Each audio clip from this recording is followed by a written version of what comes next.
I thought Greenhaven Pines was the perfect neighborhood when my girlfriend Sarah and I moved in last spring. Picture it, tidy cul-de-sacs, kids playing tag, and front yards bursting with azaleas. Our little bungalow was a fixer-upper, but the backyard was my pride and joy. A sunny patch where I'd hang out after work, sipping iced tea and listening to the gentle tinkle of my wind chimes. They were a gift from my grandma, simple aluminum tubes that caught the breeze and made soft, soothing sounds. Never in a million years did I think those chimes would turn me into the neighborhood's most wanted. Then I met Karen. Karen was the HOA president, a title she wore like a crown. Her house next door was a monument to suburban perfection, not a blade of grass out of place. Her mailbox probably dusted daily. She was the kind of person who'd knock on your door because your dog barked once at 7 a.m. I'd heard stories, Karen finding the Wilsons for a non-approved birdhouse or lecturing Mrs. Chen about her gaudy porch lights. I figured I'd fly under her radar if I kept my lawn mowed and my chimes quiet. Boy, was I wrong. It started with a note slipped under my door on a Tuesday morning, HOA letterhead, of course. With Karen's signature in sharp, angry ink, "Dear Mr. Carter," it began. "Your wind chimes are creating an unacceptable noise disturbance in Greenhaven Pines.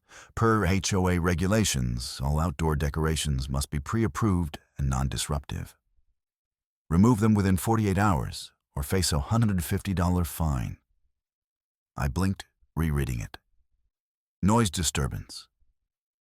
My chimes barely made a sound, softer than a neighbor's lawnmower or Karen's yappy chihuahua. Sarah laughed it off, but I was annoyed. Those chimes were sentimental, a piece of my grandma's memory. No way was I taking them down.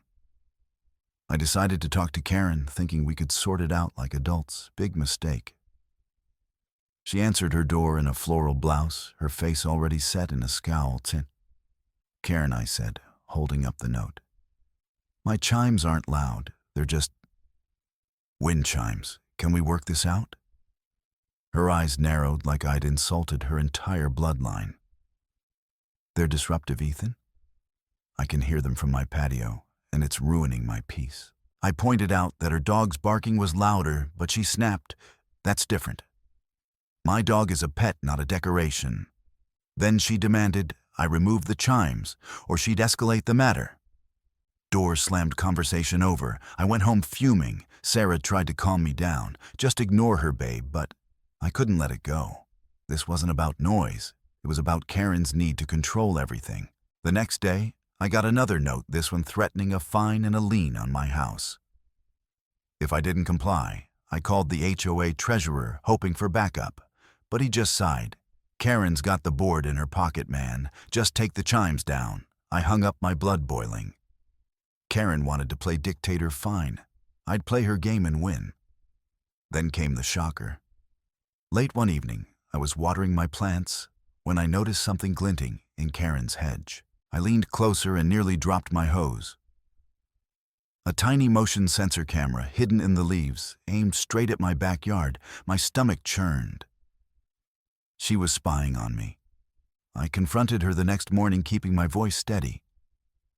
"Karen, is that a camera pointed at my property?"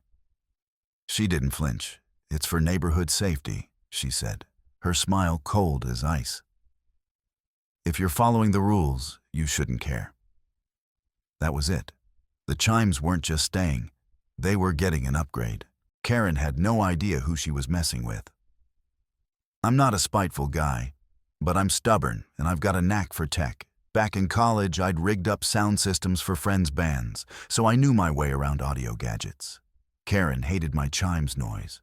I'd give her something to really complain about while staying within the rules. My plan was devious, but legal.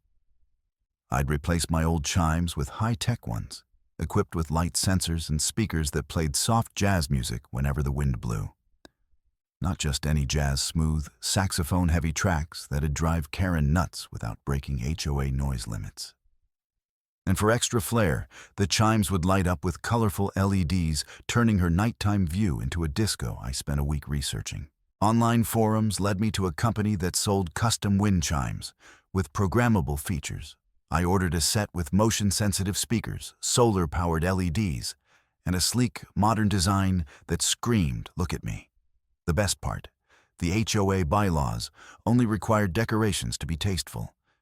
And under 70 decibels, my jazz chimes clocked in at a legal 65. I also designed a sign to stake in the ground beside them. Ethan's Jazz Oasis. HOA compliant in bold neon green letters. Karen could choke on her own rules. Installation day was a Saturday, and I turned it into a spectacle. I invited my buddy Marcus, an electrician who loves a good prank, to help me set up. We hung the new chimes on a sturdy pole right by Karen's fence, wired the speakers, and tested the LEDs, red, blue, and green lights, swirling like a mini nightclub. Neighbors started poking their heads out, drawn by the faint hum of jazz as we calibrated the sensors. "What's going on?" Ethan asked Mrs. Patel from across the street, "Just making my backyard more musical," I said, winking. By noon, Karen was out there, arms crossed, glaring like a hawk. The drama peaked that afternoon as Marcus and I were syncing the chimes to a sultry Miles Davis track. Karen marched over her face, a storm cloud. "What is this?" she yelled, pointing at the chimes, which were glowing and softly playing, kinda blue. "You can't have that. That's a public nuisance." I leaned on my shovel, grinning. "It's within HOA noise limits, Karen. And it's tasteful. Want to hear the next track?" Her jaw dropped, and then she went nuclear.